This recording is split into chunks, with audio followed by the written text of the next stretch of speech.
조금 있으면 너희가 나를 보지 못하겠고 또 조금 있으면 나를 보리라 하시니 제자 중에서 서로 말하되 우리에게 말씀하신 바 조금 있으면 나를 보지 못하겠고 또 조금 있으면 나를 보리라 하시며 또 내가 아버지께로 감이라 하신 것이 무슨 말씀이냐 하고 또 말하되 조금 있으면이라 하신 말씀이 무슨 말씀이냐 무엇을 말씀하시는지 알지 못하노라 하거늘 예수께서 그 묻고자 함을 아시고 이르시되 내 말이 조금 있으면 나를 보지 못하겠고 또 조금 있으면 나를 보리라 하므로 서로 문의하느냐 내가 진실로 너희에게 이르노니 너희는 곡하고 애통하겠으나 세상은 기뻐하리라 너희는 근심하겠으나 너희 근심이 도리어 기쁨이 되리라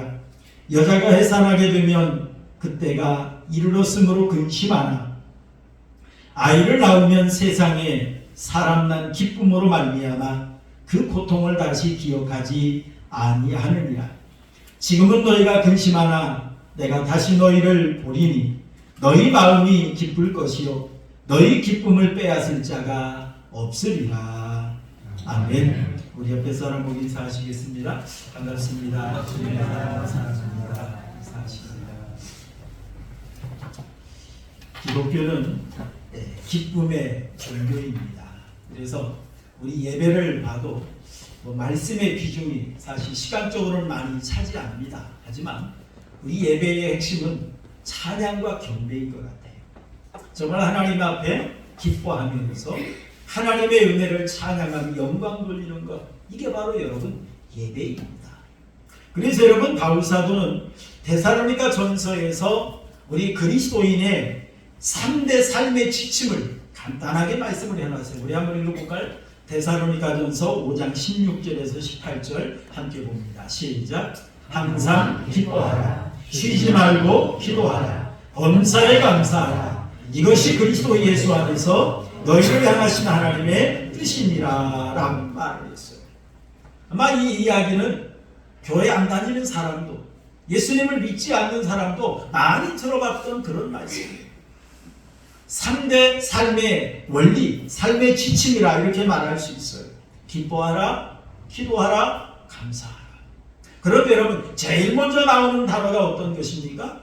기뻐하라 라고 하는 것이죠. 기뻐하라.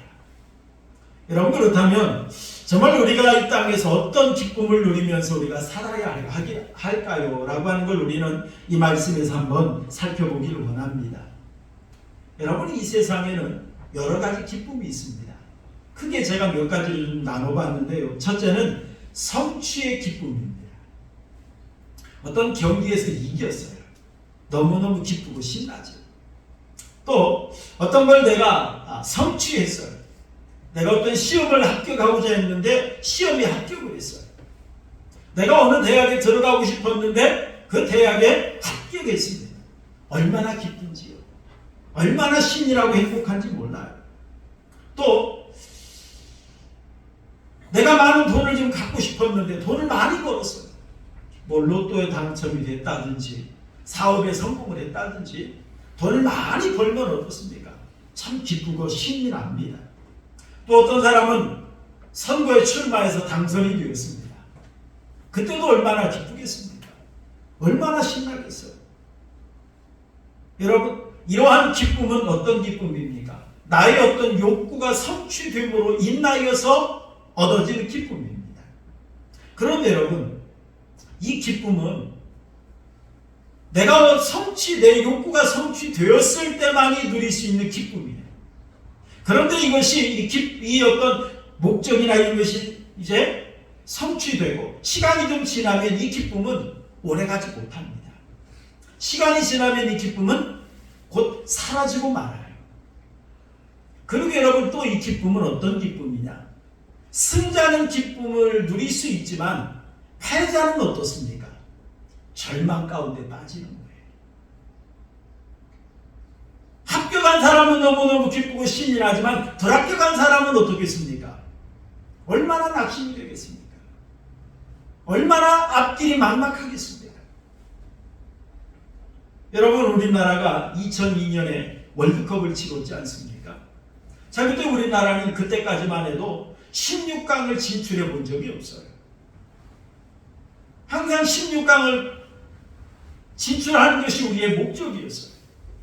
그래서 네덜란드 출신 히딩크 감독을 초청을 하고 이제 우리나라의 축구팀을 맡겼죠. 그런데 처음에는 어떻습니까?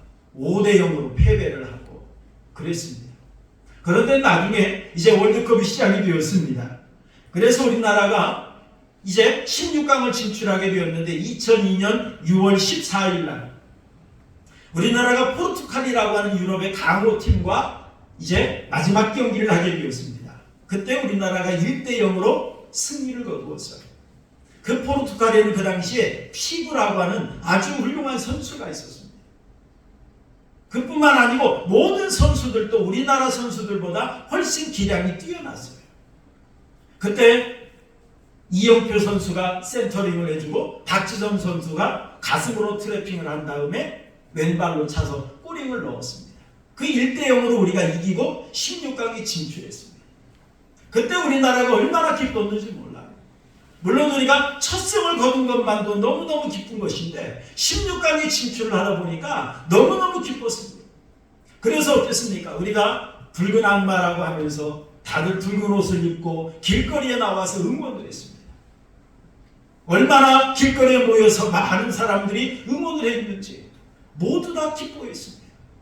그때 여러분, 부산에서 이런 일이 있었다고 합니다.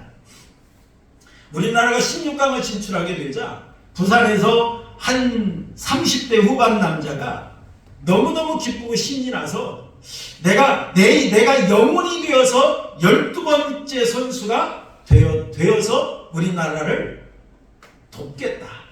그런 마음으로 해운대 백사장에서 분신 자살을 기도했습니다. 내가 죽어서 영혼이 되겠다는 거예요. 영혼이 되어서 우리나라 선수와 함께하겠다. 그러면서 분신 자살을 했습니다. 사람들에 의해서 이 사람이 이제 불은 꺼졌습니다. 중태가 되어서 병원으로 후송하는 과정 속에서도 이 사람이 외친 구호가 있습니다. 오 필승 코리아였어요. 화상을 입어서 전신 화상을 입고 병원에 후송되는 과정 속에도 이 사람은 오 필승 코리아를 외쳤다는 거예요. 여러분, 이 사람 왜 이렇게 기뻐할까요?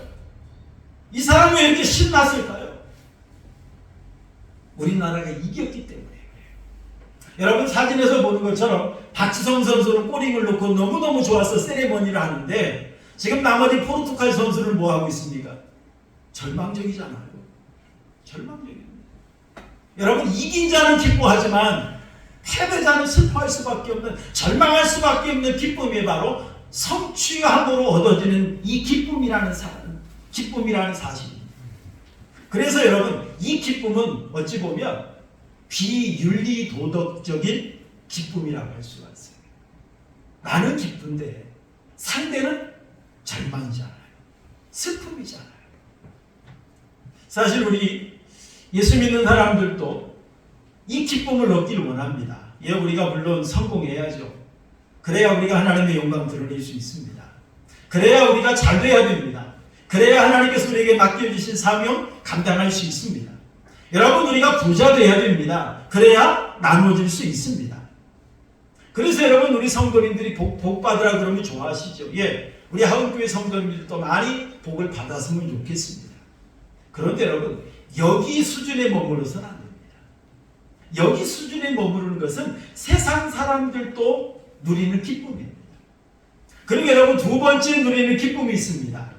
주는 기쁨이죠. 주는 기쁨. 여러분, 가진 자가 가지지 못한 자를 위해서 나눠줍니다. 힘 있는 자가 힘이 없는 자를 도와줍니다. 이렇게 서로 나누어줌으로 얻어지는 기쁨이죠. 그래서 여러분, 가난한 자는 받음으로 인하여 기쁘지만 부자는 어떻습니까? 나누어줌으로 인하여 기뻐할 수 있는 겁니다. 여러분, 약자는 도움을 받아서 기쁩니다. 하지만 강자는 어때요? 자기가 도와줌으로 인하여, 자기가 봉사함으로 인하여, 자기가 희생함으로 인하여 얻어지는 기쁨입니다. 이 기쁨은 혼자만 누리는 기쁨이 아니죠. 우리 모두가 더불어서 누리는 기쁨입니다. 그래서 이 기쁨은 윤리도덕적인 기쁨이라 이렇게 말할 수 있어요. 하지만 이 기쁨도 사실은 오래가지 못합니다. 영원한 기쁨이라 할 수 없습니다. 정말 우리 성도님들이 이런 나눠줌으로 인하여 누리는 기쁨, 이 기쁨을 누렸으면 좋겠어요. 하지만 우리 성도들이 누리는 기쁨은 한 가지가 더 있습니다. 그것이 뭐냐면 하나님이 주시는 기쁨이 있다는 사실이에요. 하나님이 주시는 기쁨. 여러분, 이것은 예수 그리스도를 믿음으로 말미암아 얻어지는 기쁨입니다. 여러분, 오늘 본문 말씀을 보면 지금 예수님께서 지금 요한복음 13장에서부터 16장까지 이제 쭉 말씀하시는 이제 고별 설교의 내용인데, 이 설교의 내용이 곧 예수님께서 죽음을 몇 시간 앞두지 않은 상태에서 해주신 교훈의 말씀입니다. 특히 오늘 본문 말씀은 예수님께서 십자가에 못 박혀 죽으시기 약 9시간에서 10시간 전에 주신 말씀이에요. 예수님께서 십자가에 못 박혀 죽으셨다가 부활하실 것을 예수님께서 해산하는 여인의 비유로 말씀을 해주셨습니다. 그래서 지금 해산하는 여인이 아이를 낳기 위해서 해산의 고통을 당하는 것을 십자가의 죽으심으로 말씀하고 있고요.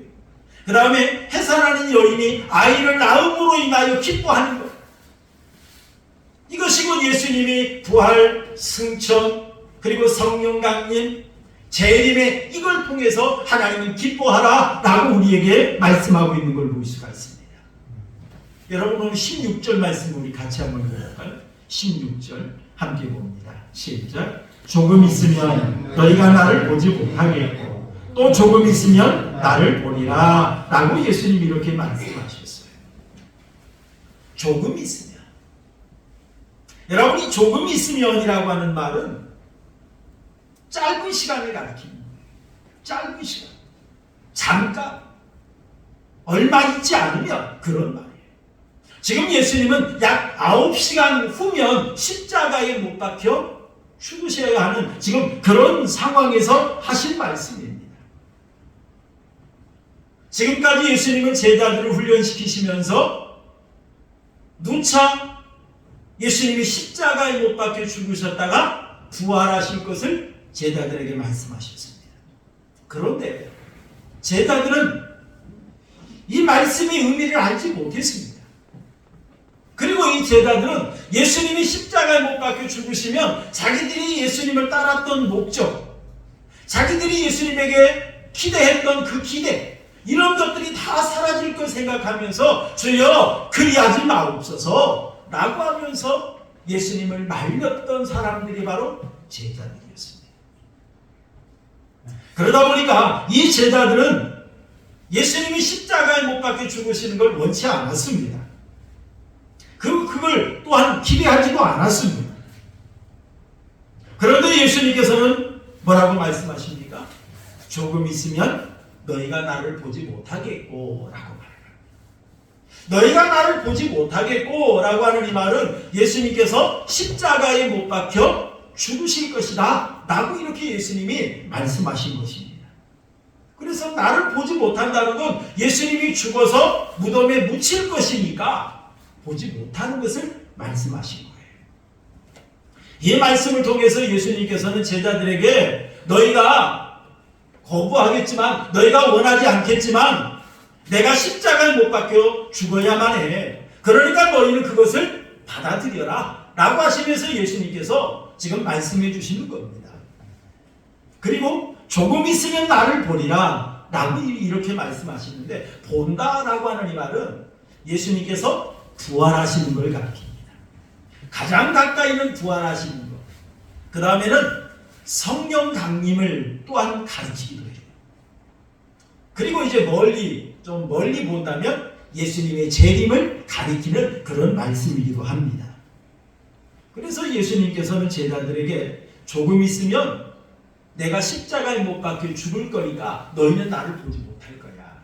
그런데 그보다 조금 더 있으면 너희가 날 볼 거야. 왜? 내가 부활할 거니까. 그러시면서 예수님께서 제자들에게 말씀하셨습니다. 그런데 제자들은 어땠을까요? 17절 말씀을 보니까 우리 한번 읽어볼까요? 17절 함께 봅니다. 시작. 제자 중에서 서로 말하되 우리에게 말씀하신 바 조금 있으면 나를 보지 못하겠고 또 조금 있으면 나를 보리라 하시며 또 내가 아버지께로 가미라 하신 것이 무슨 말씀이냐 하고 라고 말합니다. 자, 이 말이 무슨 말인지를 제자들 알지를 못했어요. 자, 그래서 이 말씀이 무슨 말이냐 라고 묻습니다. 특히 아버지께로 가미라. 지금 예수님께서는 이 땅에 영원히 살기 위해서 오신 분이 아니지 않습니까? 예수님은 이 땅에 우리의 죄를 대속하시고 우리를 구원하시고 그리고 우리가 거할 처소를 예비하기 위해서 하나님의 나라로 가셔야만 할 분이 바로 예수님이십니다. 그런데 예수님께서 이런 말씀들을 해주셨음에도 불구하고 특히 요한복음 13장의 1절에서도 예수님께서 처소를 예배하러 가실 것을 말씀해 주셨죠. 그런데 제자들이 이 말씀의 의미를 알지 못했어요. 근데 우리 18절도 한번 읽어볼까요? 18절 함께 봅니다. 시작. 또 말하되 조금 있으면이라 하신 말씀이 무슨 말이냐 무엇을 말씀하시는지 알지 못하노라 하거늘 이렇게 말합니다. 예수님께서 떠나가신다는 말씀을 누차 했지만 제자들은 그 말씀의 의미를 이해하지 못했습니다. 그래서 제자들끼리 서로 반문하는 게 서로 묻는 거예요. 야, 무슨 말이냐? 너 무슨 말인지 알겠니? 서로 반문하고 있습니다. 그러다 예수님께서 그 모습을 바라보셨어요. 그리고 19절 말씀을 보니까 내 말이 조금 있으면 나를 보지 못하겠고 또 조금 있으면 나를 보리라 함으로 서로 문의하느냐라고 예수님께서 제자들에게 물으셨습니다. 그리고 우리 20절 한번 읽어볼까요? 20절 함께 봅니다. 시작. 내가 진실로 진실로 너희에게 이르노니 너희는 곡하고 애통하겠으나 세상은 기뻐하리라. 너희는 근심하겠으나 너희의 근심이 도리어 기쁨이 되리라 라고 말씀드렸습니다. 너희는 곡하고 애통하겠으나 여러분 유대인들은 장례식을 할 때에 슬픔의 표현을 애곡을 하면서 큰 소리로 울면서 그들은 슬픔으로 이별의 그 마음을 표현했다고 합니다. 지금 제자들이 너희는 곡하고 애통하겠으나 라고 하시는 이렇게 예수님이 말씀하셨는데 그 이유가 뭡니까? 예수님이 사망하십니다. 예수님이 십자가에 못 박혀 죽으시니까 제자들이 그 모습을 보면서 큰 소리로 곡을 하면서 슬퍼한다 이 말입니다. 그리고 너희는 근심하겠으나 라고 이처럼 말합니다. 여러분 근심하겠으나 라고 하는 이 말은 괴로워하다 고통당하다 그런 말. 이제 예수님을 떠나보냈으니까 이제 예수님을 잃어버렸으니까 제자들은 근심 걱정할 수밖에 없죠.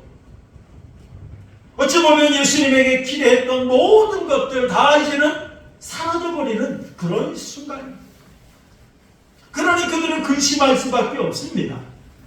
그런데 예수님이 말씀하십니다. 너희 근심이 도리어 기쁨이 되리라 라고 말을 합니다. 예수님이 십자가에 못 박혀 죽으시자 제자들은 슬퍼합니다. 근심합니다. 그런데 세상 사람들은 어떻습니까? 기뻐하며 그들은 환호합니다. 자기들이 예수를 이겼노라. 자기들이 승리자가 되었노라. 그들은 기뻐합니다. 그런데 그것이 조금 있으면 역전이 된다는 거예요. 바뀐다라고 하는 것입니다. 여러분 도리어 근심이 도리어 기쁨이 되리라 라고 이처럼 말을 했는데 이런 것 물이 변하여 포도주가 되듯이 근본적인 변화를 가리키는 그런 말이 바로 이 되리라 라고 하는 이런 말입니다. 그래서 여러분 단순히 슬픔 뒤에 기쁨이 오는 것 그것을 말하는 그런 말이 아니라 이 기쁨은 슬픔이 근본적으로 변하여서 기쁨이 되는 것, 그것을 가리키는 말이 바로 이 되리라라고 하는 이 헬라어 단어예요. 여러분, 그렇다면 예수님을 잃어버림으로 인하여 제자들은 슬퍼했어요. 근심했어요. 그런데 이것이 도리어 기쁨이 된다. 이렇게 하나님이 말씀하십니다. 여러분, 그렇다면 하나님이 주시는 기쁨이 어떤 기쁨인가를 우리는 이 말씀을 통해 우리는 한번 발견해 보기를 원합니다. 여러분, 21절 한번 읽어볼까요? 21절 함께 봅니다. 시작. 여자가 해산하게 되면 그때가 이르렀으므로 근심하라. 아기를 낳으면 세상에 사람 난 기쁨으로 말미암아 그 고통을 다시 기억하지 아니하느니라 라고 말합니다. 예수님께서 지금 제자들이 슬퍼해요. 근심해요. 그런데 이 근심이 변하여 기쁨이 될 것을 예수님이 말씀하시면서, 여러분, 그저 슬픔 뒤에 기쁨이 오는 그런 차원의 기쁨이 아니라 이 슬픔이, 이 근심이 기쁨이 되는 것, 그 이유, 그 원인이 무엇인가를 예수님이 설명을 하시는데 해산하는 여인의 비유로 말씀을 하는 걸 볼 수가 있습니다. 아마 이 해산의 고통은 우리 남자들은 잘 모르죠. 아마 우리 여성분들은 잘 알 수 있을 것이라 생각합니다. 해산의 고통은 너무너무 크고 너무너무 두렵습니다. 현대는 의학이 발달해서 그래도 출산하다가 사망하시는 분들이 적은 거예요. 그런데 옛날은 어떻습니까? 집에서 출산을 하셨잖아요. 그러다 보니까 출산하다가 사망을 하는 경우가 허다했습니다. 그래서 옛날 어머니들은 아이를 낳으러 방에 들어갈 때 대돌 위에 벗어놓은 자기 고무신을 한번 달아본다, 이런 말이 있습니다.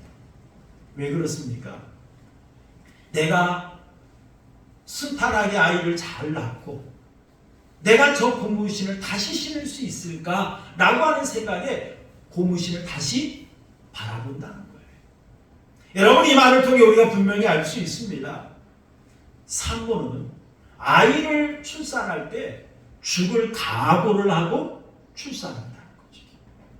죽을 각오를 하고.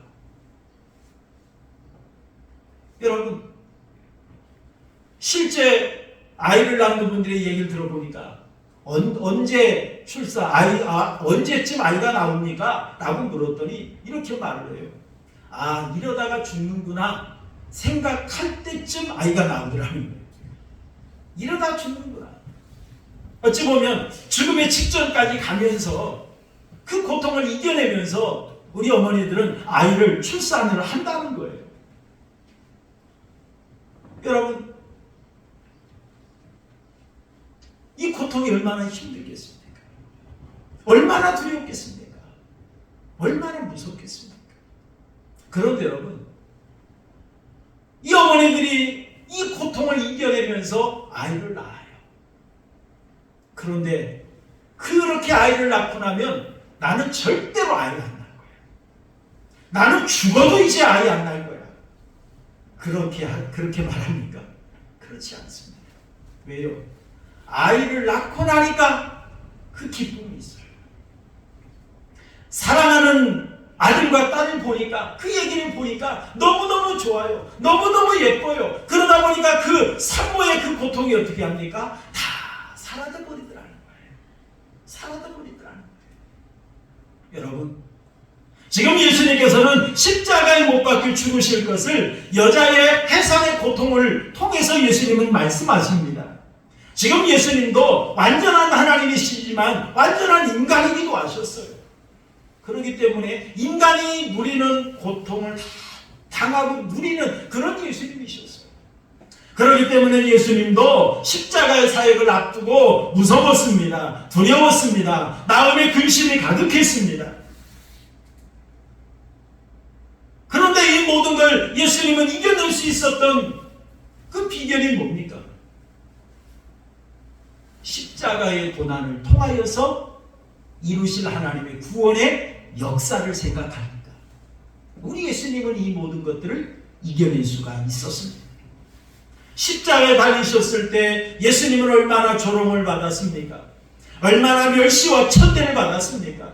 십자가 달리시기 전에 예수님은 얼마나 채찍에 맞으시면서 그 쇠갈고리나 뼈 조각으로 인하여 파고드는 그 채찍, 자라찰 때에 살점이 뜯어지고 핏줄이 터지고 얼마나 고통스러웠겠습니까?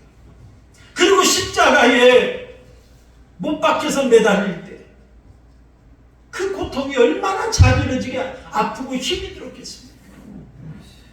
물 한 방울, 피 한 방울까지 다 쏟으실 때 그 갈증, 그 고통 얼마나 괴로우셨겠습니까? 그런데 예수님께서 이 모든 것들을 다 감당할 수 있었습니다. 이겨낼 수 있었습니다. 예수님께서 무엇을 보셨을까요? 이 십자가의 고난을 통하여서 죄인이 변하여 의인이 되는 걸 예수님은 바라보셨습니다. 십자가의 고난을 통하여서 사탄의 노예가 변하여 하나님의 자녀가 되는 걸 예수님은 바라보셨습니다. 십자가의 고난을 통하여 영원히 지옥형벌 받아야만 하던 자가 이제는 하나님 나라의 천국에서 영생을 누릴 것을 예수님은 소망하시니까 예수님은 이 모든 것들을 다 감당할 수가 있었다는 사실입니다. 예수님은 십자가의 고난은 너무너무 힘들고 너무너무 두려운 것이지만 십자가의 고난을 통하여서 또한 부활의 역사로 인하여 우리에게 주어질 새 생명을 생각하니까 예수님은 다 이겨낼 수가 있었다는 사실입니다. 여러분, 그런데 제자들이 왜 근심했습니까? 예수님이 누차 십자가의 고난과 부활을 말씀해 주셨지만 이 말씀의 의미를 알지 못했어요. 예수님의 이 귀한 능력을 믿지를 못했습니다. 그러다 보니까 그들은 근심했습니다. 그러다 보니까 그들은 슬퍼했습니다. 하지만 그들이 부활하신 예수님을 만나고 나니 그들의 생각이 바뀌었어요. 부활하신 예수님을 만나기 전까지는 근심했어요. 슬퍼했어요. 두려워했어요. 그런데 부활하신 예수님을 만나고 나니 그 근심이 변하여 기쁨이 되었다. 슬픔이 변하여 기쁨이 되었다는 거예요. 여러분들이 말씀을 한번 읽어볼까요? 요한복음 20장 20절 함께 보겠습니다. 요한복음 20장 20절 시작. 이 말씀을 하시고 손과 옆구리를 보이시니 제자들이 주를 보고 뭐하더라? 기뻐하더라. 지금 예수님이 십자가에 못 박혀 죽으신 후에 제자들은 유대인들이 두려웠습니다. 예수님을 붙잡아 죽이던 유대인들이 자기들도 붙잡아 죽일 줄 알고 그들은 다락방에 숨어들었습니다. 문을 꽁꽁 걸어 잠그고 자기들끼리 모여 있었습니다. 그런데 예수님께서 그들 가운데 나타나시면서 너희에게 평강이 있을지어다 라고 하시면서 제자들에게 다락방에 나타나셨습니다. 부활하신 예수님께서 그들에게 보여주신 거죠. 그러면서 손과 옆구리에 창자국과 못자국을 보여주십니다. 그때서야 제자들은 기뻐했다고 그랬어요. 지금까지 근심했는데, 지금까지 슬퍼했는데, 지금까지 두려워 벌벌벌 떨었는데 예수님이 부활하신 걸 목격하고 나니까 너무너무 기쁜 거예요. 너무너무 신이 난 거예요. 예수님 말씀하신 대로 예수님이 부활하셨어요. 예수님 말씀하신 대로 이제는 우리가 새 생명을 얻게 된 거예요. 이걸 깨닫고 나니까 제자들은 기뻐할 수밖에 없었습니다. 사랑하는 성도 여러분, 하나님이 주신 기쁨은 어떤 기쁨입니까? 여러분, 하나님이 주신 기쁨은 부활하신 예수님을 만남으로 누리는 기쁨이라는 사실을 여러분 믿으시기를 바랍니다. 하나님이 주신 기쁨은 하나님께서 부활의 능력으로 허락하신 새 생명을 가진 자만이 누릴 수 있는 기쁨이라는 사실을 여러분 믿으시기 바랍니다. 그리고 여러분, 하나님이 주신 기쁨은 영원히 누리는 기쁨이에요. 우리 22절 한번 읽어보시죠. 22절 함께 봅니다. 시작. 지금은 너희가 근심하나 내가 다시 너희를 보리니 너희 마음이 기쁠 것이요 너희 기쁨을 빼앗을 자가 없으리라 라고 말하셨어요. 여러분, 이 기쁨은 영원히 누리는 기쁨일 뿐만 아니라 어느 누구에게도 빼앗기지 않는 기쁨이에요. 어떤 세력도 빼앗아갈 수 없는 이 기쁨이라는 사실입니다. 여러분, 기쁨을 빼앗을 자가 없다. 자, 이 말은 이 세상 어떤 세력도, 어떤 권력도, 어떤 악한 것도 이 기쁨을 하나님의 손에서 빼앗아갈 자가 없다. 그런 말입니다. 영원히 누리는 기쁨이라 이 말입니다. 여러분, 예수님이 부활하셨습니다. 그리고 승천하시고 예수님이 말씀하신 대로 성령 하나님께서 제자들에게 임하셨습니다. 자, 그때 어떤 일이 있었는지 우리 한번 읽어볼까요? 여러분, 사도행전 5장 40절에 41절 함께 보겠습니다. 사도행전 5장 40절에 41절 시작. 그들이 옳게 여겨 사도들을 불러들여 채찍질하며 예수의 이름으로 말하는 것을 금하고 놓으니 사도들은 그 이름을 위하여 능욕받는 일에 합당한 자로 여기심을 기뻐하면서 공회 앞을 떠나니라 라고 말합니다. 제자들이 복음을 전하자 유대인들이 잡아서 때립니다. 협박합니다. 고문합니다. 그러면서 다시는 예수의 이름으로 말하지 마라. 협박을 해요. 그러면서 풀어두었습니다. 그때 사도들은 어떻습니까? 내가 예수의 이름으로 인하여 능욕받는 것을 기뻐했다고 했어요. 여러분, 왜 기뻤을까요? 지금 실컷 쥐어 터졌는데, 실컷 지금 고문에 고문을 당했는데, 협박을 받았는데 벌벌벌 떨어야 되지 않습니까? 두려워야 되지 않습니까? 이러다 내가 죽겠구나. 다시는 예수 이름으로 복음 전하지 말아야지. 그러면서 도망쳐야 되는 거 아닙니까? 그런데 제자들은 그리하지 않아요. 너무너무 기뻐서 신나서 왔어요. 나와요. 왜요? 성령 하나님이 그들의 마음속에 확신을 주십니다. 봐라. 너는 하나님의 사람이야.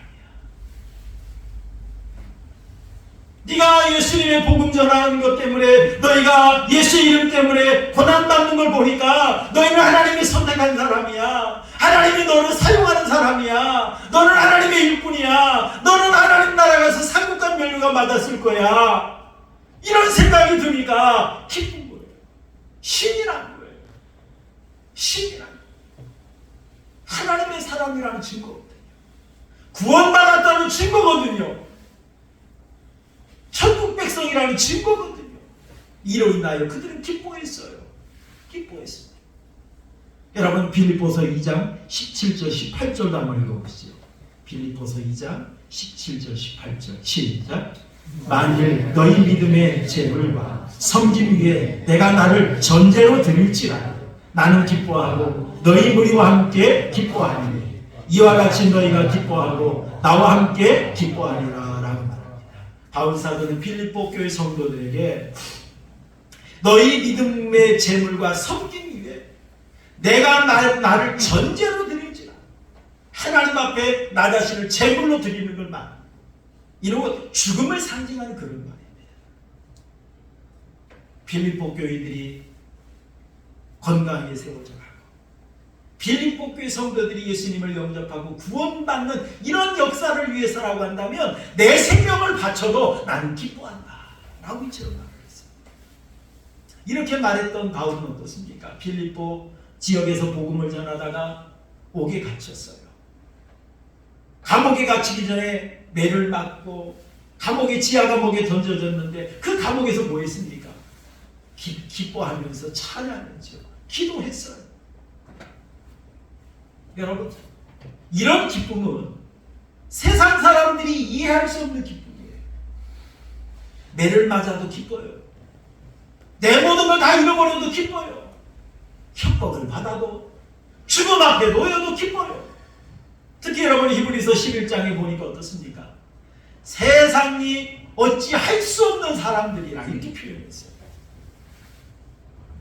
믿음 가지고 하나님 나라 소망하면서 살아가는 그 성도들을 보니까 아무리 매를 때려도 아무리 협박을 해도 뭐 그들은 흔들리지 않아요. 오직 하나님만 바라보면서 오직 복음 전하고 사명 감당하고 하나님 뜻대로 사는 그들을 보니까 세상 사람들이 어찌 해볼 수 없는 그런 사람들이라. 여러분 어떻게 이것이 가능합니까? 하나님이 주신 기쁨을 간직했기 때문에 가능한 줄로 믿습니다. 하나님이 주신 기쁨, 이 기쁨을 간직했기 때문에 그들은 그게 가능해요. 이 기쁨을 누가 빼앗아갈 수 있겠습니까? 이 기쁨을 누가 훔쳐갈 수 있겠습니까? 어느 누구도 빼앗아갈 수 없어요. 이 기쁨은 이 땅에서 누릴 뿐만 아니라 영원히 하나님 나라에서도 누리는 기쁨이라는 사실을 여러분 믿으시길 바랍니다. 여러분, 우리 성도님들은 천국 가는 것만 생각하지 알았어. 그것만 생각하고 신앙생활하지 않았으면 좋겠어요. 이 땅에서도 이 기쁨을 누릴 수 있어야 돼요. 이 땅에서도 이 은혜를 누릴 수 있어야 돼요. 여러분, 이 땅에서 우리가 천국 백성으로 살아야 됩니다. 이게 신앙생활이에요. 이게 신앙생활이에요. 하나님이 날 구원해 주셨구나. 하나님이 날 사랑하시는구나. 하나님이 날 사용하시는구나. 하나님이 오늘 날 인도하시는구나. 이걸 느끼면서, 이걸 체험하면서 하나님 앞에 기뻐 찬양하는 삶, 이게 바로 여러분 신앙생활이에요. 이게 신앙생활이에요. 여러분, 세상 것 조금 없어지고 때로는 낙심도 되죠. 마음도 아프죠. 여러분, 그러나 그거 갖고 흔들리지 마세요.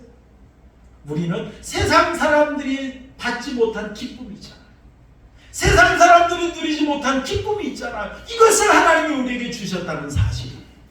사랑하는 성도 여러분, 이 하나님의 귀한 은혜를 기억하면서 하나님께서 나에게 주신 이 기쁨, 죽음을 이기고 승리하신 예수님을 만남으로 인하여 누리는 기쁨, 새 생명을 얻은 자만이 누리는 이 기쁨, 죄의 문제를 해결을 받은 자만이 누리는 이 기쁨, 하나님의 은혜와 사랑을 누린 자만이, 체험한 자만이 누릴 수 있는 이 기쁨, 여러분, 이 기쁨을 누리시면서 정말 날 구원하신 하나님, 나에게 은혜 베푸신 하나님, 이 하나님의 영광 위에 살아가는 우리 9교회 성도님들의 신앙생활이 되시기를 주님의 이름으로 축원합니다. 우리 말씀